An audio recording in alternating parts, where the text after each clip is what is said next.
el paseillo por la exposición de fotografía. Es una invitación que quiere hacer Codetol para que en los colegios y en las escuelas hagan eso.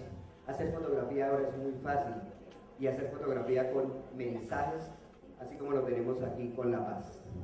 Codetol quiere regalarles a ustedes esta tarde algunas cosas. Los amigos que estén presentes en este centro de convenciones, que estén cumpliendo años, Codetol quiere entregarles un detalle. De modo que si se acercan y nos muestran la cédula, pues nosotros estaremos entregando algo para ellos. Vamos a dar un regalo especial al primer asociado de Codetol que nos llegue acá con su carnet de Codetol. Vamos a entregar, ya estamos pendientes de todo eso, vamos a entregar otro regalo a una persona que llegue acá de primero, que su cédula termine en 14, porque hoy es 14 de agosto y Codetol está terminando. Aquí ya el premio de Codetol. Un premio de Codetol, ya te lo entregamos. ¿Alguien que esté cumpliendo años? ¿Cómo? 14. Un número de cédula terminado en 14. O sea, dos, no hay problema. Bien, nosotros creemos en ustedes. Muchas gracias por estar acompañándonos. Codetol seguirá regalando congresos pedagógicos al departamento del Tolima. Ya pasó, pero un premiocito. ¿Quién entrega aquí premios para no irnos quedando ya de...? Bueno, entonces, ya tenemos 4 personas. Me lo reclaman. Una educación hacia la paz con el doctor John Ávila, el profesor Antonio Ramírez Barón, nuestro maestro de ceremonias. Muchas gracias por su ayuda y su colaboración.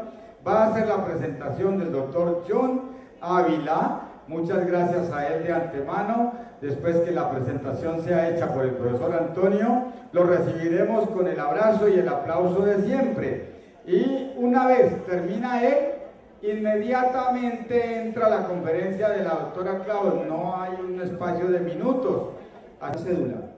Licenciado en Ciencias Sociales de la Universidad Distrital Francisco José de Caldas, posgraduado en Teoría, Métodos y Técnicas de Investigación Social, Universidad Pedagógica Nacional, magíster en Educación en la línea de investigación sobre Historia de la Educación y la Pedagogía, Universidad Pedagógica Nacional. Muy buenas tardes. Bueno, en primer lugar agradezco aquí al maestro de ceremonias la presentación, y pues tengo que agradecerle a todo el magisterio del Tolima. Yo en ese trabajo que he hecho al frente sobre los hombros del movimiento pedagógico, tengo que agradecerle pues a los maestros de carne y hueso que nos han apoyado y nos han acompañado en ese liderazgo de lo que significa proyectar movimiento pedagógico y hacer que el movimiento pedagógico colombiano, que tiene 30 años de existencia, siga existiendo y siga proyectándose y siga posicionándose a nivel nacional e internacional. El movimiento pedagógico existe no solamente gracias a sus líderes, sino básicamente gracias a las personas que día a día en el trabajo escolar contribuyen con las ideas, los aportes, las experiencias, los sueños y las ilusiones de lo que significa ese movimiento pedagógico.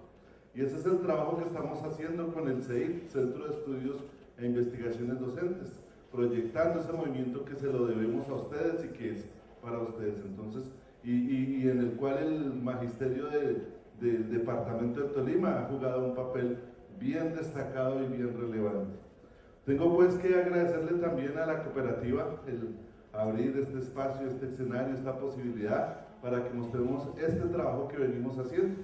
Es un trabajo que venimos haciendo hace bastante tiempo, que primero fue un análisis de políticas educativas y luego se empezó a ir transformando en retos.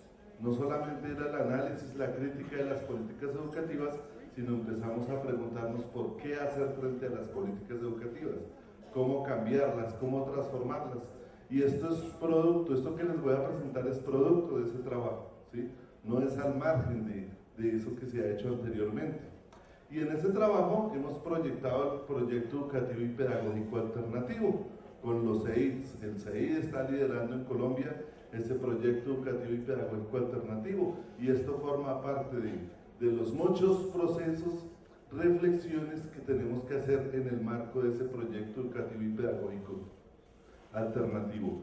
Muy pronto estaremos acompañando de nuevo para crear los círculos pedagógicos, proyectar círculos pedagógicos, y el próximo año habrá un Congreso Nacional de Movimiento Pedagógico en el cual ese proyecto empezará a irradiar el quehacer y muchos cambios que necesitamos, que forman parte del día de las escuelas y que nos tienen que hacer reflexionar, cambiar, pensar perspectivas también para conquistar mejores condiciones de trabajo y de dignidad en la profesión, ¿sí?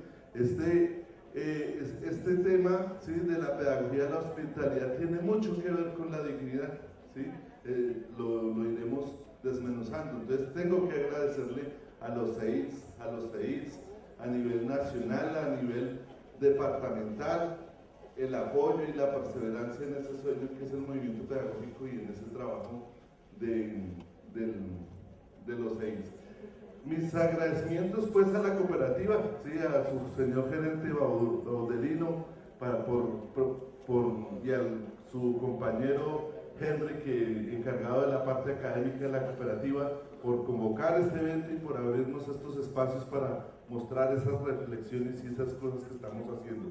También tengo que agradecerle pues, además de Baudelino y de Henry, pues tengo que agradecer aquí a los compañeros de Cimatol, al compañero del comité ejecutivo, todo, digamos así, una conferencia.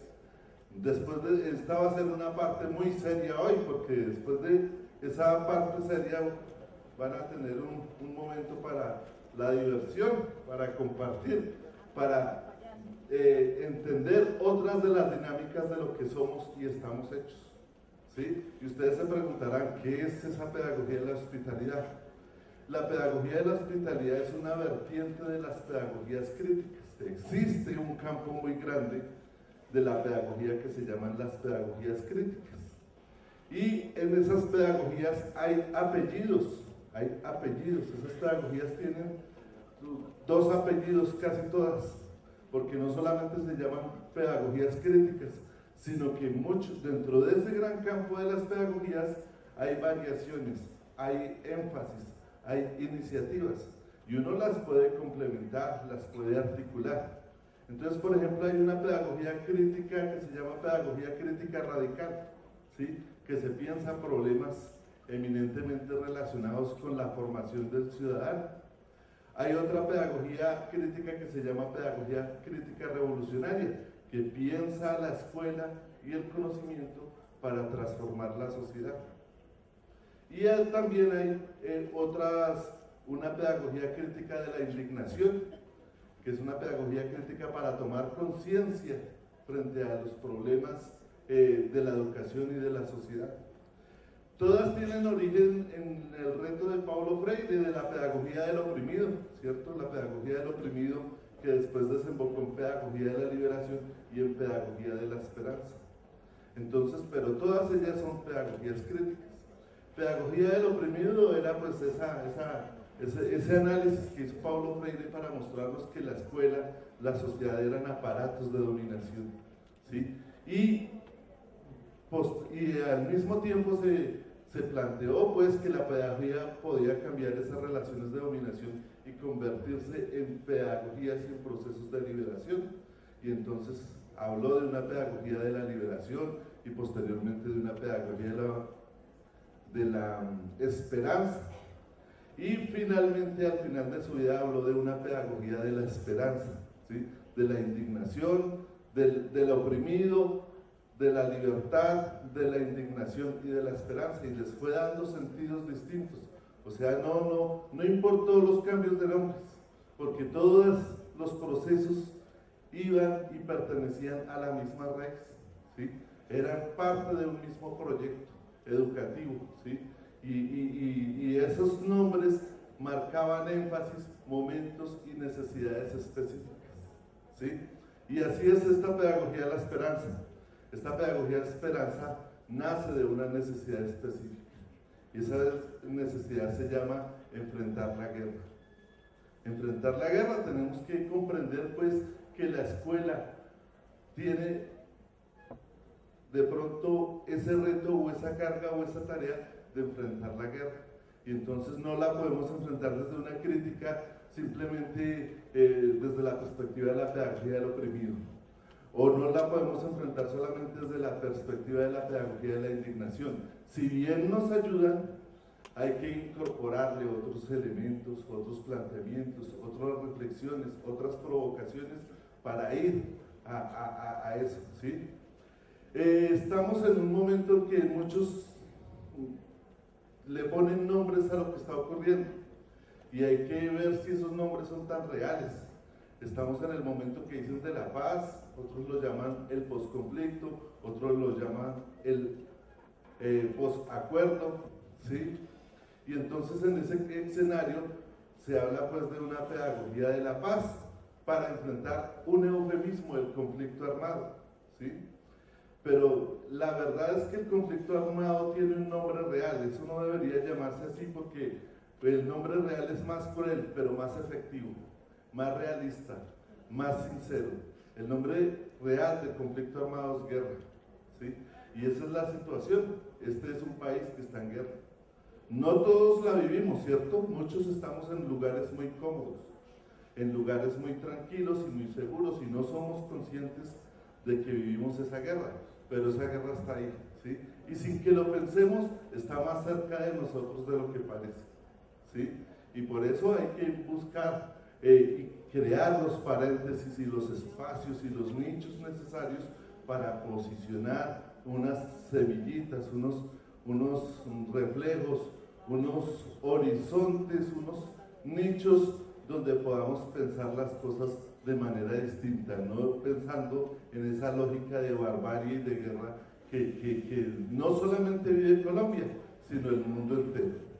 Esta pedagogía de la hospitalidad surge en otros mundos, porque no solamente Colombia vive la guerra y no solamente las escuelas viven la guerra, ¿sí? En Palestina, las escuelas palestinas son escenarios constantes de confrontación bélica, permanentes, y se vive allí el dolor de la guerra a flor de piel. Y entonces también necesitan de estas pequeñas reflexiones para ayudarlos a sobrevivir el momento. Pero no solamente limitarnos a sobrevivir el momento, sino pensar hacia dónde hay que dirigir la educación en general. Y de eso se trata esa pedagogía de la hospitalidad. Una apuesta más, una educación hacia la paz, pues porque había que ponerle un título, pero podemos pensarla simplemente como un sueño, como una ilusión, como un poema que podemos hacer en un gesto tan sencillo como dialogar, ¿sí? Que ahí es donde se va a materializar esa pedagogía de la hospitalidad. Esa pedagogía tiene no necesita de muchos recursos didácticos, de relaciones sofisticadas, de procesos mecánicos, no, solamente se puede ir alimentando con una cosa muy sencilla que es el diálogo, la coexistencia con los otros. Pero en ese proceso pues hay que considerar unos elementos. Voy a mencionar una serie de cosas que tenemos que tener ahí como provocaciones para mirar qué hacer con ese diálogo, ¿sí? Para mirar cómo potencializamos esa perspectiva de diálogo y con qué sentido. Como educadores nos gustan mucho las recetas, claro, nos facilitan la vida, ¿cierto? Nos facilitan la vida en la medida en que nos permiten hacer las cosas más rápido, más sencillo y más eficientes. Y las recetas ayudan en verdad, pero ayudan temporalmente. Encima de las recetas tenemos que tener un horizonte, un contexto ideológico, filosófico para pensar eso que hacemos.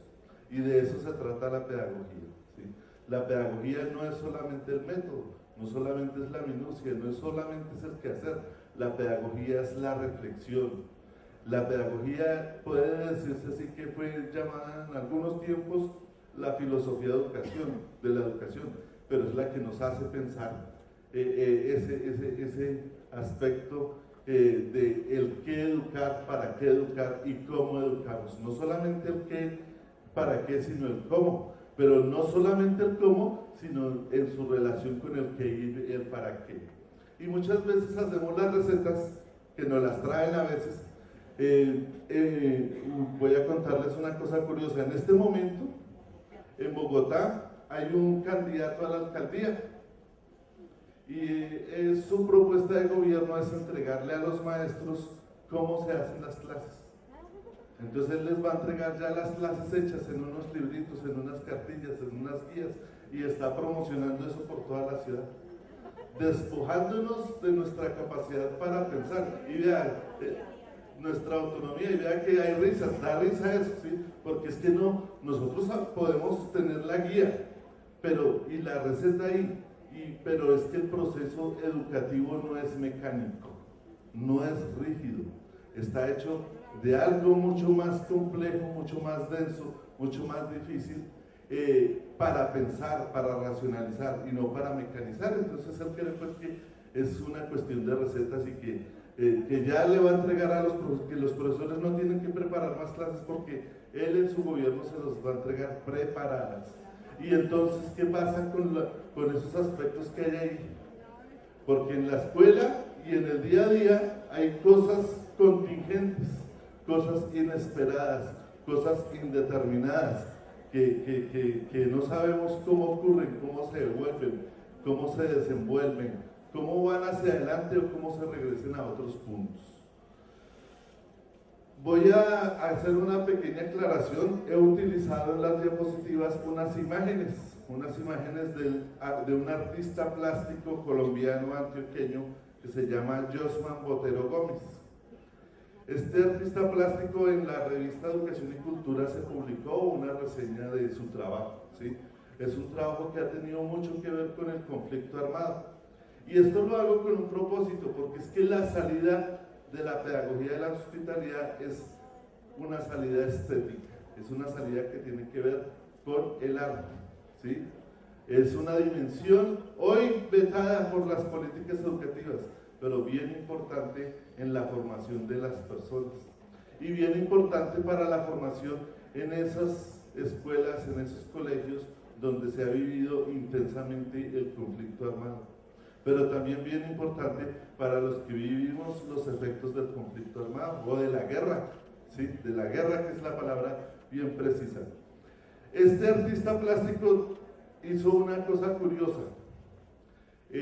Se fue a las escuelas que habían sido bombardeadas o habían sido territorio de enfrentamientos militares y tomó los pupitres que quedaron de esos enfrentamientos militares y con ellos dibujó fusiles, ¿sí?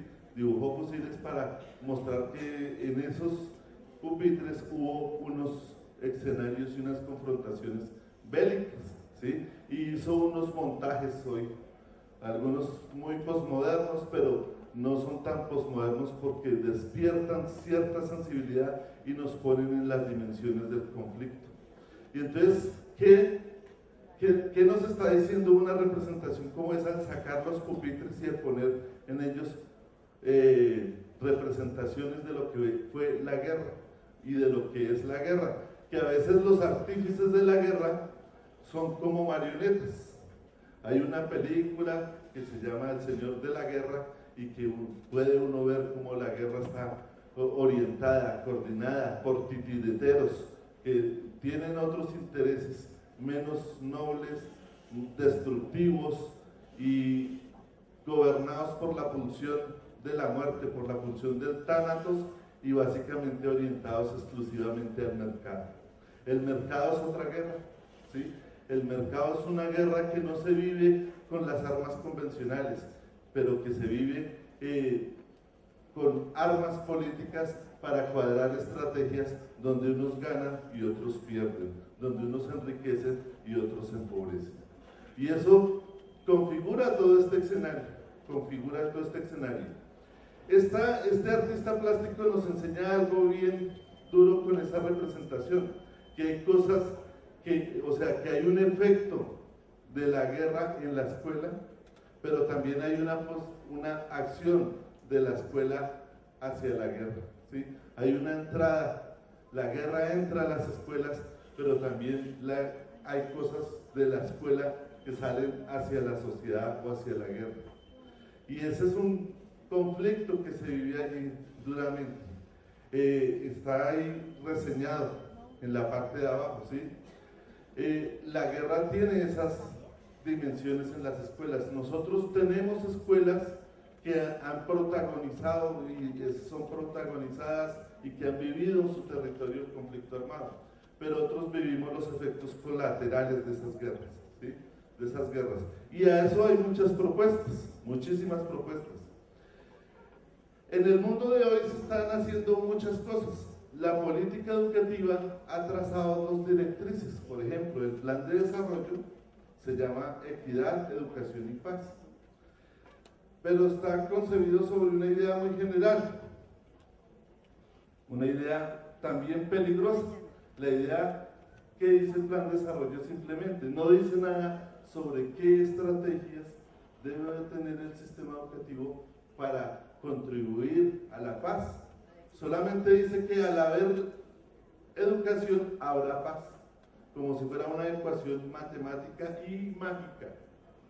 Sobre todo eso, mágica, o sea, simplemente el plan está diseñado, orientado a elevar los resultados en las pruebas PISA y en las pruebas AVER, y se saca una deducción en las generalidades, en la introducción y en todo el desarrollo de las bases del plan de desarrollo.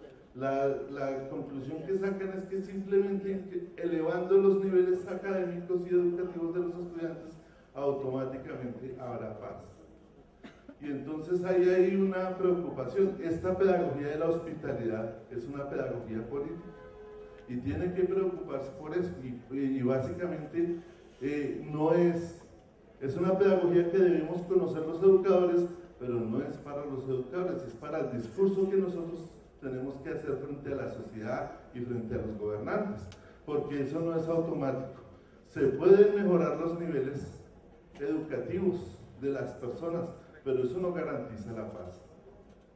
Si ustedes van al Pentágono, allá los señores que se sientan en las poltronas del Pentágono son eminencias de Harvard o del MIT o de Oxford, ¿sí? ¿Y qué hacen allá en el Pentágono? Son autoridades académicas supuestamente porque tienen doctorados, postdoctorados. Pero, ¿qué hacen en el Pentágono? ¿Para qué se sientan allí? Para hacer la guerra. O sea, usan el conocimiento con un poder letal, con un poder destructivo. Y entonces no es automático eso. Ahí está la primera objeción a esa ecuación mágica. Más educación, resultado paz. No es tan así, no es tan sencillo, ¿sí?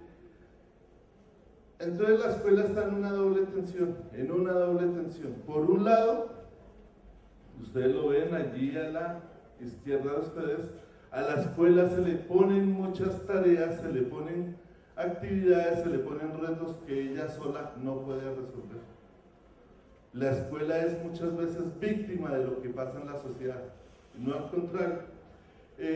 Hay gurús que dicen pues que el problema de la violencia en la sociedad actual, el matoneo callejero o en las aulas se soluciona solamente en la escuela y que es un problema exclusivamente de la escuela. No, es un problema de la sociedad que llega a la escuela es víctima de esos problemas.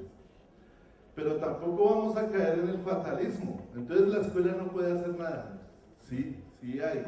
La escuela tiene el otro lado, tiene los dos aristas. Por sí sola no puede resolver los problemas. Entonces es un maximalismo que se ha instalado y que se ha difundido la idea de decir que la escuela tiene que resolver muchos problemas. La escuela tiene que desactivar bombas sociales, resolver los problemas del embarazo juvenil, resolver los problemas del dengue, resolver